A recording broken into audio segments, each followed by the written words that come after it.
80% of Ukraine are occupied by Russia, and the rest 80% will join NATO and will join European Union, and then in the next 10 or 20 years we will make every possible diplomatic support to return this territory to this 20% getting ready for the so this is something like going to be a cool gym. So just been speaking with some Samoans on the YouTube. They have the Samoan government here in my local neck of the woods. Had a lot of hate from the Samoans because of my pro-Israeli, but this is my house. I got my Israeli flag up.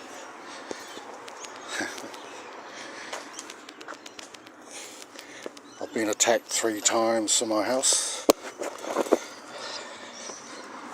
so got a lot of Muslims in this area.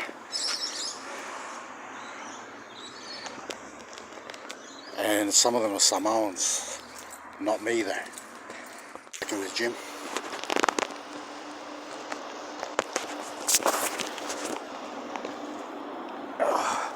It's been a while. Been injured with my foot, so just shooting some hoops.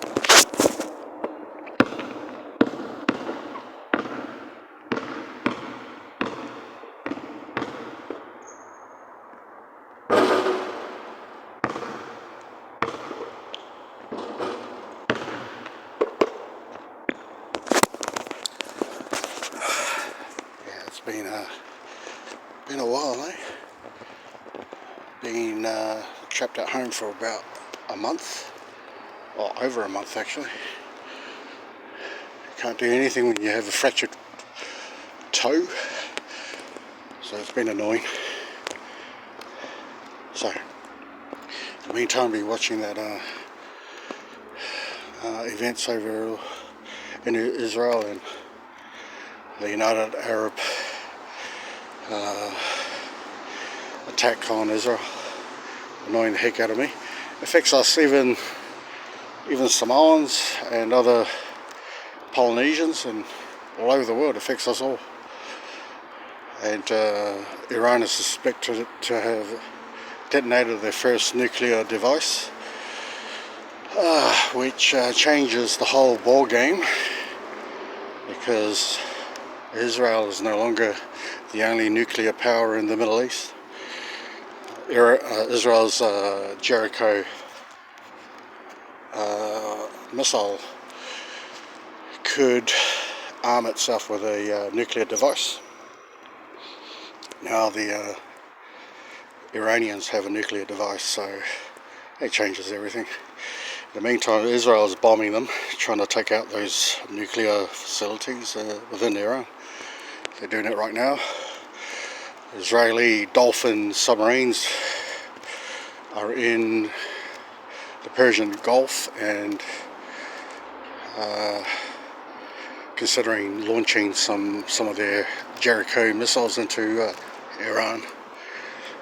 It could escalate things a bit more, but meantime, we here just wait to see whether we're going to have Third World War.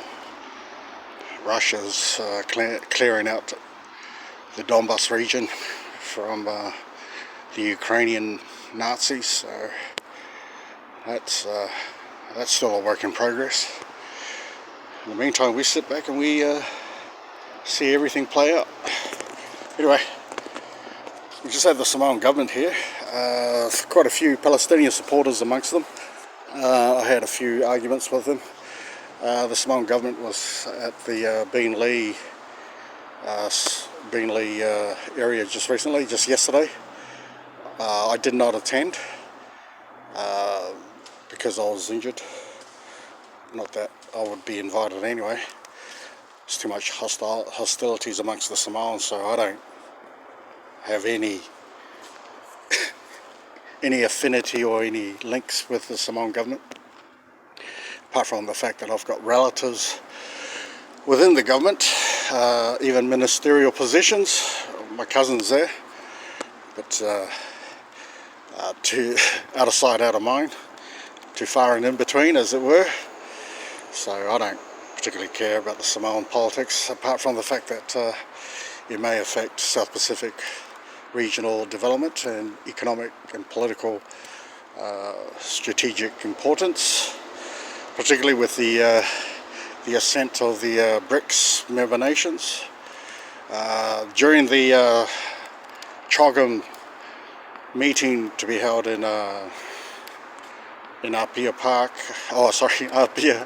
in Apia, at the same time in Kazan, Russia, President Putin is hosting the BRICS, and which will be pretty interesting from the standpoint of the geopolitical and economic paradigm shift, insofar as seeing the de-dollarization of the US petrodollar and the ascendancy of the BRICS blockchain currency, the digital currency, which should replace the American petrodollar, and Saudi Arabia as the APEC hegemon will play a significant part in this. Saudi Arabia is a bit reluctant to commit to BRICS simply because of the destabilization effect of the de-dollarization throughout the world, because America is the most indebted country in the world, but it is presently the most powerful nation in the world militarily. If you de-dollarize American and the American economy and its national debt plummets further, you have a destabilized, highly powerful nation that will go to war and become a new Nazi Wehrmacht, similar to Adolf Hitler, when after the Versailles Treaty had resulted in the punitive reparations that they had to repay the nations. The result was, of course, the Second World War, with the invasion of Poland and the rise of the Nazi regime. 80 years later, NATO has become the Fourth Reich, with Adolf Hitler's descendants of the Nazi regime that manifested themselves within the Ukraine neo-Nazis. And the payback was the Euromaidan revolution of 2014, with the overthrow of the Yanukovych Ukrainian government. We all know that. And we all know the sowing the seeds for the continuation of Operation Barbarossa. So now we have the present situation with the nascent rise of the Arab Nazism, with the Hamas and Hezbollah coalescing to assert the Al-Aqsa flood operation in October 7th, 2023. Yeah. As we now will reflect upon the Grand Mufti of Jerusalem, his name was al-Husseini, who spoke with Adolf Hitler on November 18th, 1941, where al-Husseini advised Adolf Hitler on the final solution for the Jewish Europeans to exterminate the Jews. That's what the Grand Mufti, the Islamic Grand Mufti of Jerusalem, had advised Adolf Hitler upon their meeting. And then, of course, we know the subsequent Holocaust and the concentration camps within Poland and the Eastern European cities. We know the result of that Holocaust, which is, of course, denied by Palestinian Arabs and the Arab League and the entire Arab world today.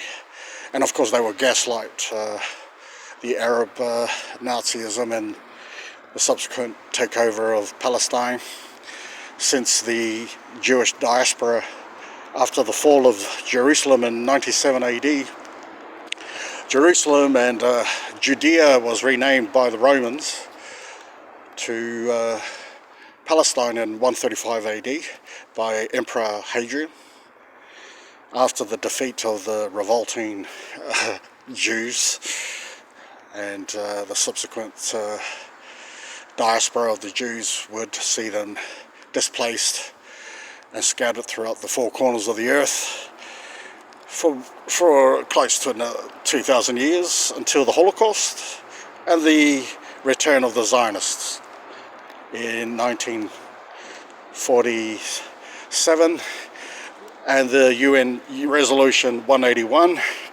which resulted in the creation of the two-state solution, which was implemented in the UN in 1947.